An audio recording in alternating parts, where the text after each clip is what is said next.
High viewers, welcome to Telugu job portal. Security printing press Hyderabad ఆర్గనైజేషన్లో ఖాళీగా ఉన్న సూపర్వైజర్ మరియు జూనియర్ ఆఫీస్ అసిస్టెంట్ పోస్టు భర్తీ చేయడం కోసం నోటిఫికేషన్ రిలీజ్ చేశారు. ఈ నోటిఫికేషన్ మీరు ఆన్లైన్ ద్వారా అప్లికేషన్ సబ్మిట్ చేయాల్సి ఉంటుంది. నోటిఫికేషన్ లింక్, అప్లికేషన్ లింక్ అన్ని కూడా డిస్క్రిప్షన్లో ప్రొవైడ్ చేస్తాను. మీరు అక్కడి నుంచి అప్లై చేసుకోవచ్చు. మనకి స్కిల్ టెస్ట్ కానీ ఆన్లైన్ ఎగ్జామినేషన్ అంతా కూడా హైదరాబాద్లో సెంటర్ ఉంది. ముందుగా ఇంపార్టెంట్ డేట్స్: 15th మార్చి నుంచి ఏప్రిల్ 10th వరకు మీరు ఆన్లైన్ అప్లై చేసుకోవచ్చు. ఫీజు కూడా పే చేయాలి. అంటే మరి ఈ రోజు నుంచి అప్లికేషన్ స్టార్ట్ అయింది. అది ఇక జూన్ లేదా జూలైలో ఎగ్జామినేషన్ ఉంటుంది.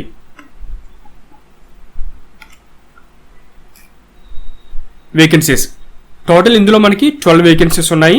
అంటే సూపర్వైజర్ కేటగిరీలో మీకు printing, technical control, IT, RML different categories ఉన్నాయి. అందులో టోటల్ మనకి 11 వేకెన్సీస్ ఉన్నాయి. ఒక పోస్ట్ వచ్చి జూనియర్ ఆఫీస్ అసిస్టెంట్ హిందీ కేటగిరీలో ఇవ్వడం జరిగింది. ఈ సూపర్వైజర్ కేటగిరీ అయితే వారికి 26,000 నుంచి 1 lakh ఈ పే స్కేల్ అప్లై అవుతుంది. జూనియర్ ఆఫీస్ అసిస్టెంట్ అయితే వారికి 8,350 నుంచి 20,470 ఈ పే స్కేల్ అప్లై అవుతుంది. తర్వాత ఎడ్యుకేషన్ సంబంధించిన క్వాలిఫికేషన్ వివరాలు. ముందు ఇచ్చిన ఇన్ఫర్మేషన్ ఏంటంటే ఈ ఎగ్జామ్ సంబంధించి ఎటువంటి నెగిటివ్ మార్కింగ్ అనేది లేదు. నెక్స్ట్ పేపర్ మనకి హిందీ అండ్ ఇంగ్లీష్ లాంగ్వేజ్లో ఉంటుంది. ముందుగా సూపర్వైజర్ సంబంధించిన పోస్ట్ ఎడ్యుకేషన్ క్వాలిఫికేషన్ వివరాలు. ప్రింటింగ్ సంబంధించిన కేటగిరీ ఇది. అభ్యర్థి ప్రింటింగ్ టెక్నాలజీలో డిప్లొమా కంప్లీట్ చేసి ఉండాలి, లేదా మీరు బీఈ, బీటెక్, బీఎస్సీ ఇంజనీరింగ్ చేసిన ఎలిజిబిలిటీ ఉంది. సూపర్వైజర్ టెక్నికల్లోనే other category printing, mechanical, electrical, electronics, computer, IT డిసిప్లిన్లో మీరు ఇంజనీరింగ్ డిప్లొమా కంప్లీట్ చేస్తుంటే అవకాశం ఉంది, లేదా బీఎస్సీ ఇంజనీరింగ్ అని అప్లై చేసుకోవచ్చు. విడిగా డిప్లొమా చదివినా కూడా ఎలిజిబిలిటీ ఉంది. సూపర్వైజర్ ఐటీ అంటే కంప్యూటర్ సంబంధించిన సైన్స్ ఫీల్డ్ లేదా ఐటీ కానీ ఈ పర్టికులర్ డిసిప్లిన్లో మీరు డిప్లొమా కంప్లీట్ చేసి ఉండాలి, లేదా ఇంజనీరింగ్ చదివి ఉండాలి, లేదా బీఎస్సీ ఇంజనీరింగ్ చదివినా కూడా అప్లై చేసుకోవచ్చు. సూపర్వైజర్ హిందీ అండ్ ఇంగ్లీష్ సంబంధించిన డిసిప్లిన్ ఇది. మీరు మాస్టర్స్ డిగ్రీ కంప్లీట్ చేస్తూ ఉండాలి ఆ పర్టికులర్ డిసిప్లిన్లో. దాంతోపాటుగా మీకు ఎక్స్పీరియన్స్ అడిగారు ట్రాన్స్లేషన్లో, అంటే హిందీ నుంచి ఇంగ్లీష్కి, ఇంగ్లీష్ నుంచి హిందీకి. Next junior office assistant degree pass అయి ఉండాలి. దాంతోపాటుగా కంప్యూటర్ నాలెడ్జ్ ప్లస్ టైపింగ్ సంబంధించిన నాలెడ్జ్ తెలిసి ఉండాలి. హిందీలో 30 words per minute టైప్ చేయగల సామర్థ్యం కలిగి ఉండాలి. సో ఇక్కడ మీకు ఏజ్ సంబంధించిన లిమిట్ చూస్తే కనుక సీరియల్ నెంబర్ 5th పోస్ట్కి 18 to 28 వరకు ఏజ్ లిమిట్ ఇచ్చారు. తర్వాత మిగతా అన్ని పోస్టులకి 18 to 30. ఇక్కడే మీకు ఆ ఏజ్ సంబంధించిన information date of birth provide చేశారు. ఆ డేట్ మధ్యన మీకు డేట్ ఆఫ్ బర్త్ సరిపోతుంది లేదో ఒకసారి మీరు చెక్ చేసుకోండి. Next selection process. Online examination ద్వారా అభ్యర్థిని సెలెక్ట్ చేస్తారు. ఇది ఆబ్జెక్టివ్ ఎగ్జామినేషన్. ఇక్కడ ఎగ్జామ్ సంబంధించిన ప్యాటర్న్, ఇక్కడ డిఫరెంట్ పోస్ట్ కోడ్స్కి విడివిడిగా మనకి సిలబస్ ప్యాటర్న్ ఇచ్చారు. అవి చూద్దాం.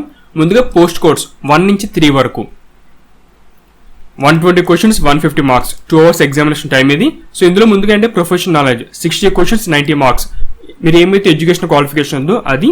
మిగతావన్నీ కూడా ఏంటంటే నార్మల్ మనకి జనరల్ కాంపిటేటివ్ సిలబస్, అంటే reasoning, general awareness, English, aptitude. ప్రతి సెక్షన్ 15 questions, 15 marks.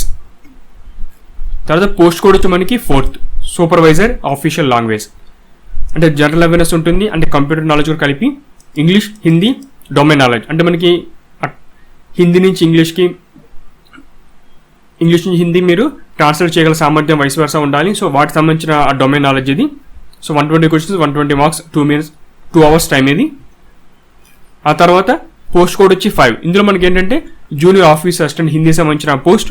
ముందుగా హిందీ టైపింగ్ ఉంటుంది. 30 words per minute మీరు టైప్ చేయగల సామర్థ్యం కలిగి ఉన్నారా లేదని టెస్ట్ చేస్తారు. ఆ తర్వాత ఫేస్ టు ఎగ్జామినేషన్.